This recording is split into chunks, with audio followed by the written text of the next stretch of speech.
talo na ang impeachment. Yun lang yun. Kahit ngayon, kahit sa Hulyo pa, talo na. Sara, ang authority ng mga prosecutors ng Kamara hanggang June 30 lamang dahil matatapos yung term nila ng June 30. Nakalagay din sa saligang batas, mag-provide ng due process sa sino mang huhusgahan.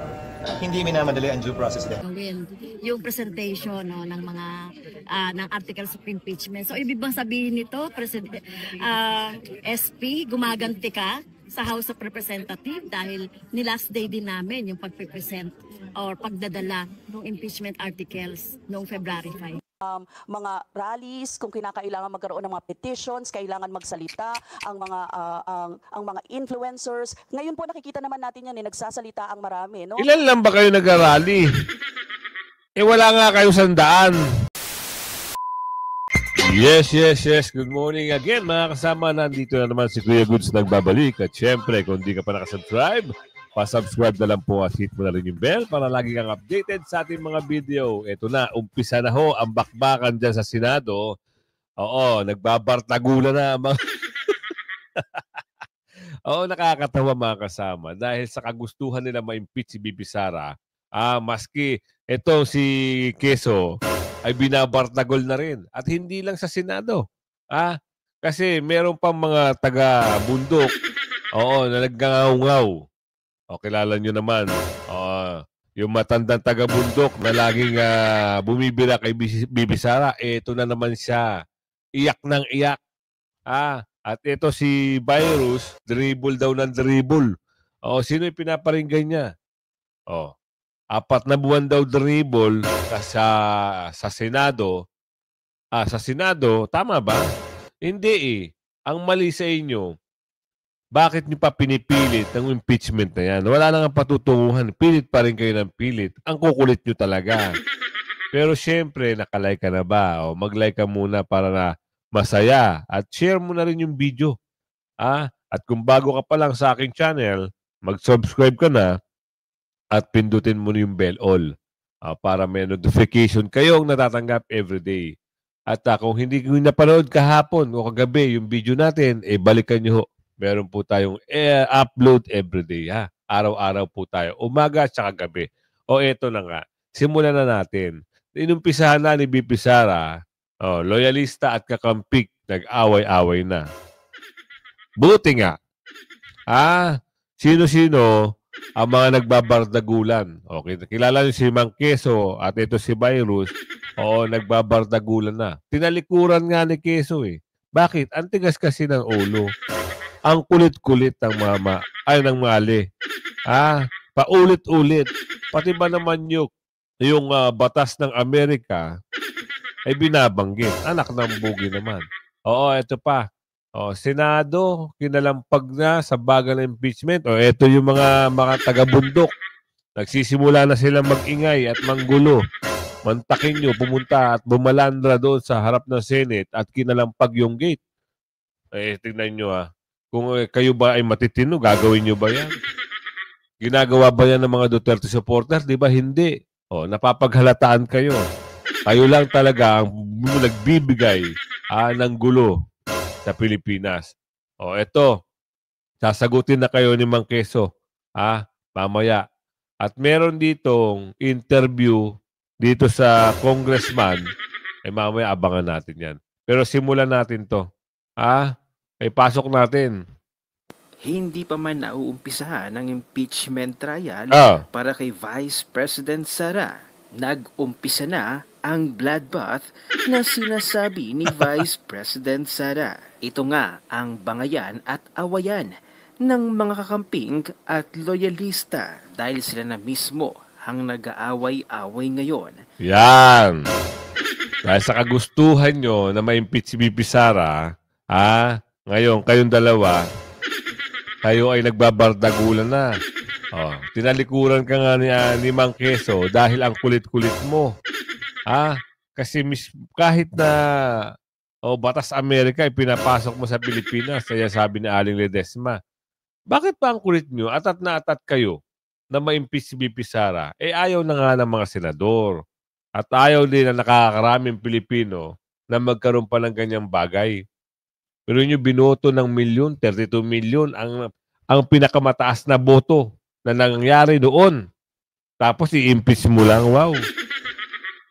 Tapos kayo, eto, lalabas kayo. Oh, meron dito mababalita. Lumalabas na sila, nanggugulo. Mantakin nyo, pupunta sa kalsada, magrarally, haharap sa Senate. Oo, yuyugyugin yung gate. O, ginagawa ba ng mga Duterte yan? Sige nga. Kayo-kayo lang ang gumagawa niya. Ala kayo ng bugi talaga, oh. Ang dating nakakamping at loyalista, ngayon magkakaaway na at dahil lamang yan sa impeachment ni Vice President Sara na hindi matuloy-tuloy. Heto't dumagdag pa ang makakaliwa na ito at convicted na si Franz Castro. Kita nyo, direktang sinabi dito. Makakaliwa, left and right, convicted. Walang pakundangan sinabing convicted. Ayun, sabi sa video. Ngayon, wait na lang. Pagkaupo ng mga senador, pagbulong ni BP Sara dito kay Ate Amy, sigurado, oblo ang papasukin mo. Baka balik ka, kulungan, ang sabi ni Aling Marie.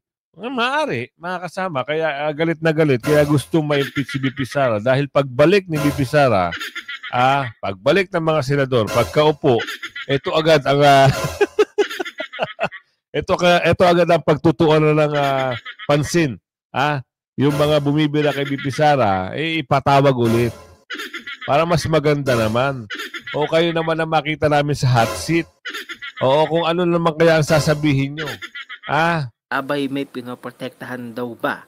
O pinoprotektahan ni Chis Escudero itong si Vice President Sara? At inakusahan pa ni Franz Castro na tila gumaganti ba itong si Escudero dahil itong Kongreso ay nagpasa nga ng impeachment case sa mismong huling araw sa session. At kita nyo? Minumulto na kayong sarili nyo multo. Sabi ni Aling Marie. Kita nyo, mantakin nyo, nagpasa sa huling minuto. Tapos mamadaliin nyo ang Senado. Kayo naman pala may kasalanan. Tapos sasabihin nyo gumaganti itong si Mang Quezon. Wag ganun. Iba yung mga sustansya ng utak nyo sabi ni Aling Lorraine Gusto nyo, hindi ho pwede yung gusto nyo. Ang gusto ng nakakararami, magtrabaho yung mga nakaupong senador at bagong senador. Huwag pagtuunan ng pansin itong impeachment kasi hindi yan priority. Ang priority, yung pangangailangan ng taong bayan, trabaho, at pag-unlad ng Pilipinas. Ganun? Oo. Kasi kayo, lalabas kayo, ngangaw-ngaw kayo sa kalsada, nagpapaaway kayo, akala nyo aping-api kayo, pero ang mali pala, kayo ang gumagawa.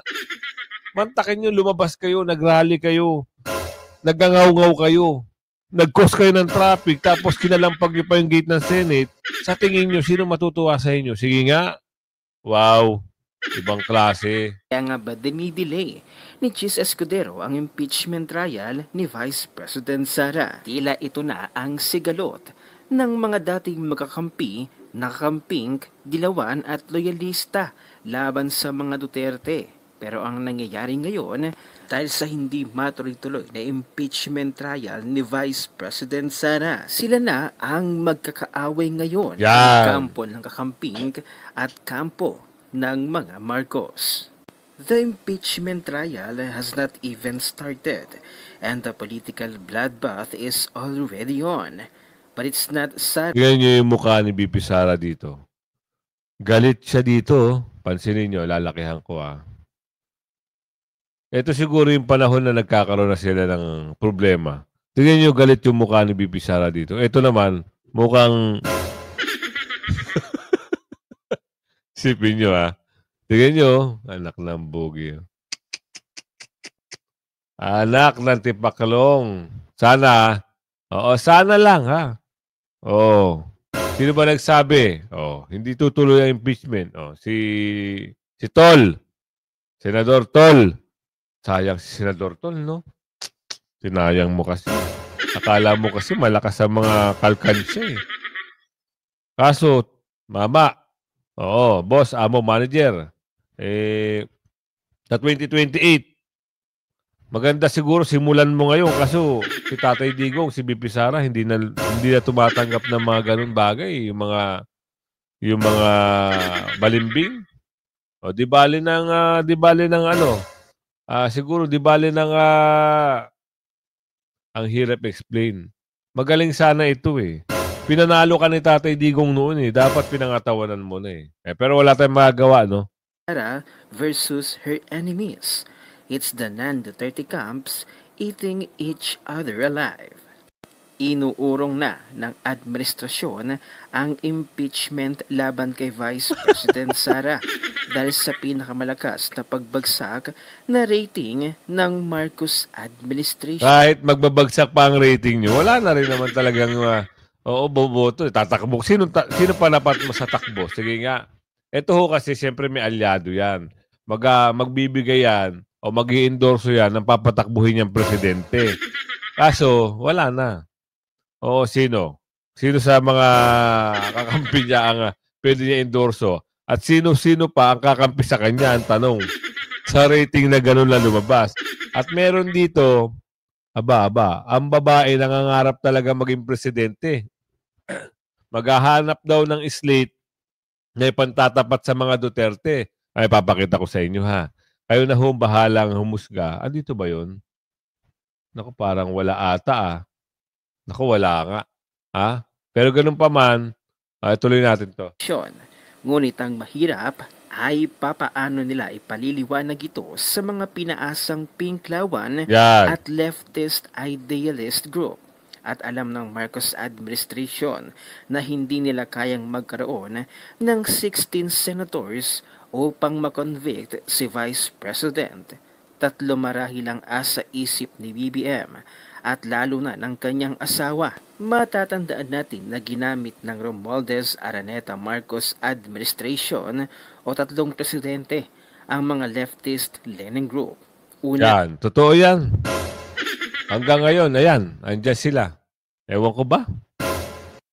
Alam mo, minsan, pangit din ang Pero wag na natin pag-usapan. Ito na lang pag-usapan natin. Ang tugon. Oo, kinalampag kasi. Kinalampag, mamaya, sasagutin yan ni Keso. Ito na yung mga makaliwa. Umaatake na sila. Lalo na yung, biruin nyo yung matandang guro. Ito, pasok natin to. Inip na ang Makabayan Bloc at iba pang naghain ng impeachment complaint laban kay VP Sara dahil hindi pa rin gumugulong ang proseso sa Senado. Babala nila, handa nilang dalhin ang issue sa Korte Suprema o sa kalsada. Yan ang agenda report ni Kita nyo? Kalsada? Sipin nyo nga yun. Ano mangyayari sa kalsada? Traffic. Dahil ngangaw kayo ng ngangaw, sigaw kayo ng sigaw. Tapos maninira pa kayo ng mga gamit ng gobyerno. Sa Korte Suprema, paniniwalaan ba kayo? Kilala na kayo ng mga taga-bundok. Sabi ni Aling Ledesma, kilala na kayo Andro Ochona. Lahat po ng naririnig namin ngayon na nagmumula sa Senado, tila ay mga palusot, no? Para hindi nga matuloy ang impeachment proceedings. Hindi na nagpatumpik-tumpik pa ang mga grupong naghain ng ikalawang impeachment complaint laban kay VP Sara at kinalampag na ang Senado para masimulan na ang paglilitis. Noong nakaraan, ang saya-saya nyo. Noong nagkaroon ng file a case, naghihiyawan pa kayo, nagsasayawan pa kayo Ngayon, eto ayaw na ituloy. Ngayon ngawa na lang. Galit na galit, galit-galitan? Ganun ba yun? Hindi pwede. Kayo lang ba ang pwedeng masunod? Hindi. Ang nakararami ang masusunod dito. Kung kayo ay kaya niyong lumabas sa kalsada, eto ng mga senador na to, yung mga nanalo at yung mga pumapanig kay BP Sara, ibabasura nila ang impeachment. Wala na kayong magagawa kundi mag-iiyak kayo buong taon. Magngangaw-ngaw kayo buong taon. Diyan naman kayo magaling Diyan kayo kumikita, sabi ni Aling Ledesma.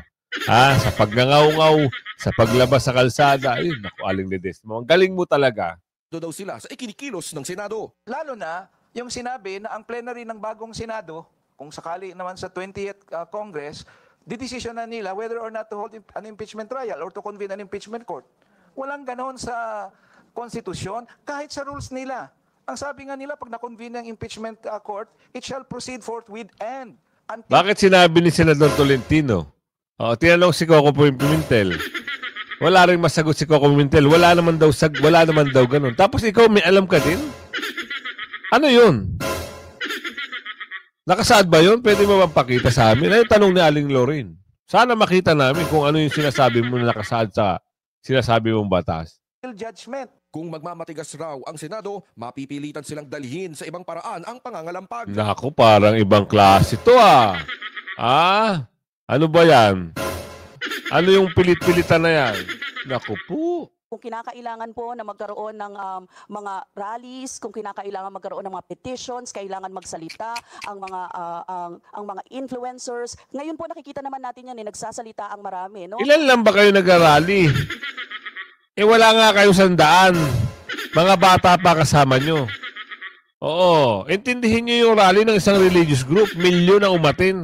Yun. Ayaw ng impeachment nun, ha? Kayo gusto nyo impeachment, wala pa kayo 100, pupunta ka kalsada at magngangaw-ngaw kayo doon. Hindi ho kayo paniniwalaan. Ito kasi talo rin to. Dali mo from representative. Nangarap maging senadora. Ayun, talo. Lalong-lalo na sa social media, mainit na pinag-uusapan ang pagsisimula ng impeachment trial. Kaya po dapat lang gawin ng Senado ang trabaho niya. At kung mabibigo pa rin ang Senado na simulan ang impeachment trial sa June 11, sa huling araw ng sesyon sa Senado, doon na sila dudulog sa Korte Suprema. Dulog kayo! Kung paniniwalaan kayo. Di ba? June 11, asahan natin mga kasama, ha? Yung pagsusumite o yung pagsisimula. Ngayon, umpisahan mo, alas 4. Ay matatapos yung session ng Senado, alas 5. Tapos na isang oras lang pinag-usapan. Sige, tuloy pa. Sa June 11, hindi pwedeng may motion dyan whether or not to convene the impeachment court. Hindi pwede. Galing mo, Mas magaling ka pa sa mga senador, tumakbo ka muna, senador. Tapos doon ka magngangaw-ngaw. Pero pag ganyan at wala ka pang napapakitang titulo sa sambayan ng tao, sambayan Pilipino, hindi ka pa naging senador o ano man, vice president o sa president, walang ganyan. Hindi pwede yun.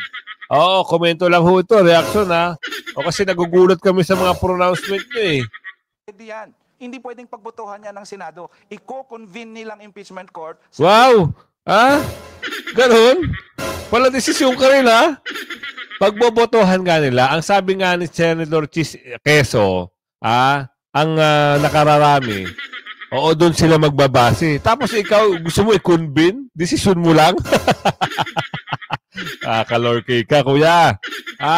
Gusto pakinggan natin yung tugon ni Chis Escudero, 11, although we would prefer, i-convene nila nga bukas ngayon. Hindi nga pwede. Yun ang constitutional mandate. Pero kung si Senate Minority Leader Coco Pimentel ang tatanungin, tila nagkasundo na ang mayorya sa Senado kung ano ang gagawin nila. We are already in session, so that would have been the opportunity for any member of the majority to voice out a contrary opinion or even a complaint that he or she was not consulted by the Senate President. But no... Majority. Sino pa yung majority? Ilan na lang ba ang majority na kumakampi sa inyo? Ilan na lang ba ang majority na naniniwala sa inyo? Sige nga. Bilangin mo yung majority na lumipat na. Okay. Ilan na lang ba kayo? Palagi 3, 4, 5? Marami na yung 6, 7. Yung the rest, nasa kabila na. Diba? Kaya wala nang impeachment mangyayari. Andyan lang yan, pero ibabasura yan. Sino nagsabi? Ito. Pakinggan natin, ha? Tuloy muna natin ang dito. No one from the majority voiced out any complaint. So it looks like the Senate President did his job, and I think I would want to believe that... Nag-agree ka na pala kay Mang Quezon, Okay na yun. Tapos pagdating ng June 11, ibasura agad. Ganun lang kasimple. Ito sabi ni Mang Quezon, makatarungan at naayon sa batas ang lahat ng gagawin namin. Sir, dumabot ba yung sinasabi ni FMD na gawin nyo na ngayon, tapusin hanggang June, bago mag-June 30? Hindi. Dahil sang-ayon sa rules, ay merong 10 araw para magbigay ng sagot si VP Sara. Ang authority ng mga prosecutors ng Kamara hanggang June 30 lamang dahil matatapos yung term nila ng June 30. Nakalagay din sa saligang batas, mag-provide ng due process sa sino mang huhusgahan. Hindi minamadali ang due process din. Ang due process dapat sinusunod at sinusundan, gaano man kabilis, gaano man katagal, basta't ginagalang ang karapatan ng bawat panig. Diyan ako bibilib sa'yo. Oo, sa pronouncement mo na yan. Pero, yung nangyayari kay Tatay Digong, may pasok lang ha. Ibang usapin to eh. Due process ka mo. Di ba? Eh, may nangyari kayang due process doon sa pagsakay kay Tatay Digong. Sana lang, no? Oo, sana lang malaman ng ating kababayan na meron palang ganito na pananaw si Kuya Quezon. Di ba? Nakakagulat lang doon sa mga kumuha kay Tatay Digong, walang due process na nangyari. Siguro, napapag-isip na nito ni Kuya Quezon, mali yung ginawa ng mga kasamahan niya. Kaya siguro, unti-unti na siyang lumilipat ng linyada. Pero tuloy natin to. Anong motion? Yes. Ganun naman yung plenaryo. Sinabi ko na yun sa inyo kahapon, di ba? Plenary is supreme. Lahat ng mga desisyon, plenaryo ang nagde-decide niyan. Hindi isang tao lang, hindi isang official, hindi isang miyembro lang. Everything is decided upon by plenary. Panoorin niyo yung mangyayari ngayon. Mama, yung nagsalita kanina, naintindihan mo na, hindi lang ikaw ang magdidesisyon sa plenary. Nakararami ang nakakalamang, hindi kayo. Pagkatapos ng roll call, di ba? Mag-motion ng majority leader o sino man taong tatayo na may gusto, tatanungin ng presiding officer, apo o sino man, is there any objection? Kung wala, edi magpapatuloy yun. Kung may nag-object, pagdedebatihan, pagbabagawa. Ganun naman lahat ng ginagawa namin. Kabilang na ito. Walang pinagkaiba ito. Medyo special lang siguro ito ngayon dahil may issue kayong dinadala at tinatalakay. Okay? Pero panoorin nyo nga. Lahat yun. Any objection? Gets nyo na. At doon sa nagkangaw-ngaw kanina, huwag kayong atat, saka huwag kayong paladesisyon na kailangan na simulan. Hindi nga raw eh. Pag nagdesisyon na ibasura sa June 11, ibabasura. Eto pa. Gumaganti ka ba? Sabi nito pasok. To June 11 na last day na ng plenary session, doon na gagawin yung presentation ng mga ng articles of impeachment. So ibig bang sabihin nito, SP, gumaganti ka sa House of Representatives dahil ni last day din namin yung pagpe-present or pagdadala ng impeachment articles noong February 5. Kayo naman kasi may kasalanan. Maaari, baka ginagantihan kayo o maaari ayaw rin ni Manong Quezon sa mga ginagawa nyo. Kasi nga, binoto yan na milyon-milyon tao tapos kaganunin nyo lang. Iba ang Senado, iba ang Kamara. So sa Kamara, nagkama-sama kayo. Oo, meron pang balita na may involved na pera, na napakalaking pera. O dahil lang sa pirma, in last minute, nagkaroon ng case, pang-apat ata na impeachment file. Oo, ang bilis, di ba? In last minute, nagkaroon ng resulta. Parang pumirma yung mga dorobo at makulaw. Ayun nga, naisampan nyo. Ngayon, eto na. Napag-isipan ng mga senador na impeachment, political attack. Parang totoo. Kasi isang tao lang ang inatake nyo. Di ba? Ganun lang kasimple. Kaya iniisip ng sambayan ng Pilipino, takot na takot kayo kay VP Sara. Lalong-lalo ka na, sabi ni Aling Ledesma. Dahil pag nadating lang oras, balik looban ka. Aling Ledesma naman, eto, ano pag-uusapan pa natin dito mamaya? Parang sinabi ni Ate Amy na wala na, tapos na ang kaso. Eto, pasok natin muna yung ito. Pakita natin para mas maliwanag.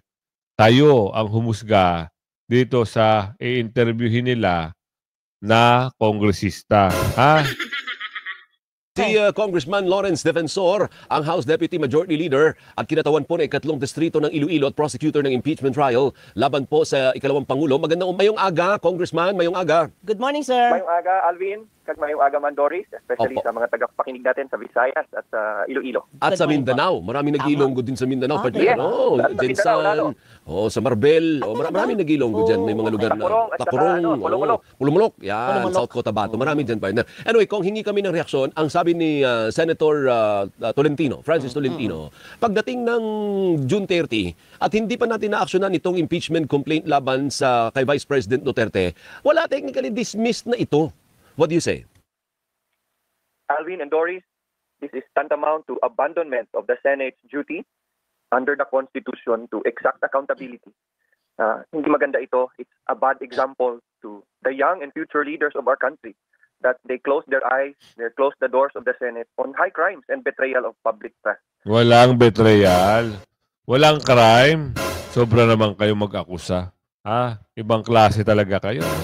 Ano yung crime na ginawa ni BP Sara? Sige nga, sabihin nyo, ano yung crime doon? Ano yung betrayal of public trust doon? Wala naman traitor si BP Sara. Oo, ginigiit nyo lang yung 125 million na confidential fund. Doon lang kayo gagagalaiti dahil may utos. Pero wala hong kaso si BP Sara. Ano ba? Oo, pwede ba pakilinaw? Kasi naguguluhan ng taong bayan sa mga pinagsasabi. Aling Marie, eto na naman sila. Tinalikuran nila ang ating konstitusyon. Kaya Saan banda? Tinalikuran ang konstitusyon para saan? Walang ganong ginagawa si BP Sara. Bagkus, nagtatrabaho ng maayos ang aming BP Presidente na pinagkakagulahan saan man pumunta dahil lab na lab siya ng ating kababayan. Ang aming kababayan, ewan ko lang sa inyo, kung lab na kayo ng mga kababayan nyo, basta ang alam namin, si BP Sara, kahit saan pumunta, talagang lab na lab siya.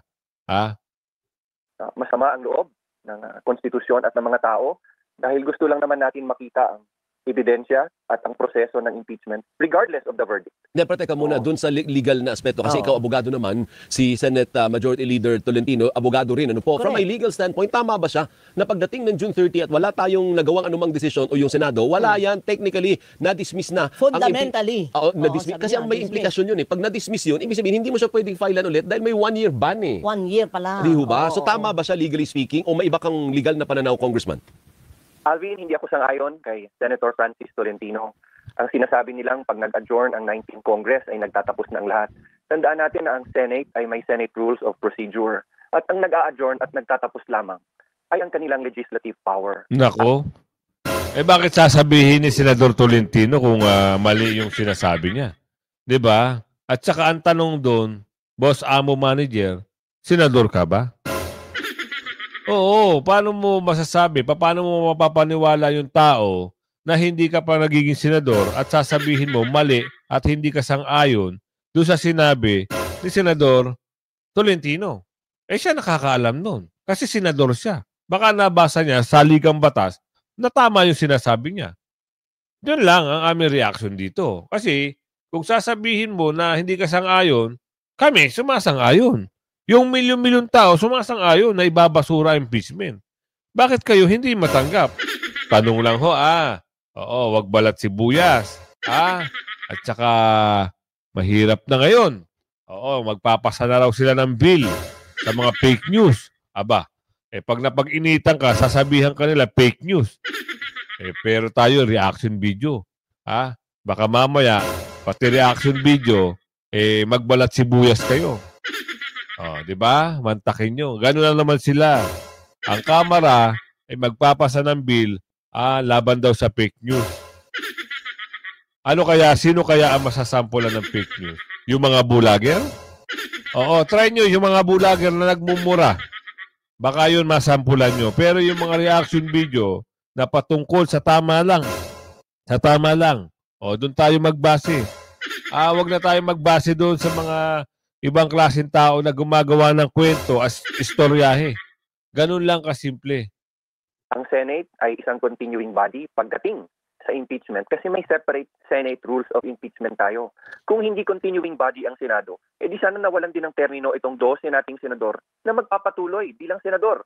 Actually, Alvin, hindi mawawalan ng senador kahit kailanman dahil magta-transition lang on June 30 ang new 12 senators. So pwedeng-pwedeng magkaroon ulit ng 24 senators na magpatuloy ng trial kasi dapat ang trial hindi natatapos kapag nag-adjourn. Wala na pong trial. Oo, hindi na aabot sa trial. Bakit? Mamaya may papakita ko sa inyo yung video. Talagang sinabi na roon na wala ng trial mangyayari. Babasura na at babasura. Oo, sino nagsabi niyan? Si Ate Amy ho.